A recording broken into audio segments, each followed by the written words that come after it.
maka magana akan harkar da ta shafi yaranmu na siyasa. Wanda ya gaba ya yi gaba, kuma ni ba abinda zan ce da Allah sai godiya. Dukkaninsu kokari suke su zama kamar Rabi Kwankwaso. Dukkaninsu ba wanda zai ce yau in ka zama Rabi Kwankwaso kana so ko ba ka so. Duk gaggawa, duk wani abin da mutum zai yi so yake a ce shi ma ya yi kaza ya yi kaza ya yi kaza, kuma an rabu da jama'a lafiya. Yau in na tafi kasuwar Rimi ina gaya maka mai tattasai da tumatir wanda zai ɗauko ya bani zo in miya ba don ban da shi a gida ba don soyayya, ko mai yanka nama da zai yanko min tafi in je in gasa. Mutane za ka je ka ga mutum ya fi 1000 nawa wanda suke masoya, inda maki a gurma bai isa ya ɗaga kara ba.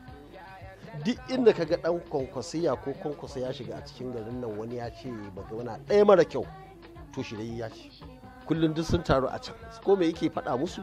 Ko shi na da wani lakani na yanyanka gwamna, inda zai yanyanka shekara ta 2023 kowa a raba masa a faifai ya ɗauki nasa rabin. Amma duk yanzu mun nan ba sai mun zo ƙarshen ta ma yanzu inda take tafiya. Inda gwamna suna da yawa sai mun nemi masu wa za mu kirawo mu. Duk wanda suke rigima, kuma harkar nan na faɗa wata hira, mayan gwamna baya gwamna.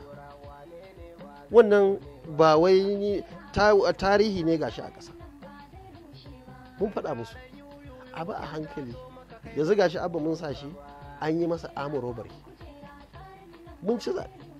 Ni a matsayina na ɗan siyasa kwana nake ina godiya Allah. Duk wani mai na riga na yi make the point. Abinda alƙali ya faɗa a wannan zamani ko abinda INEC ta faɗa, adi shi da zubar da girman. Kowa ya san gaskiya hasu. Saboda haka duk wanda ake tare da shi in Allah ya sa ya yi makuwa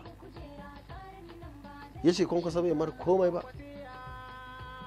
ni ba zan ce komai akai ne masa kaza ne masa kaza ko ba masa kaza ba.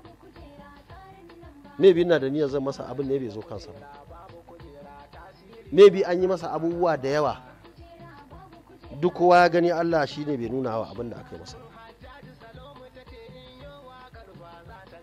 Saboda haka ina gode wa Allah. Duk wani wanda ya fita daga cikin nan, duk wanda ya fita,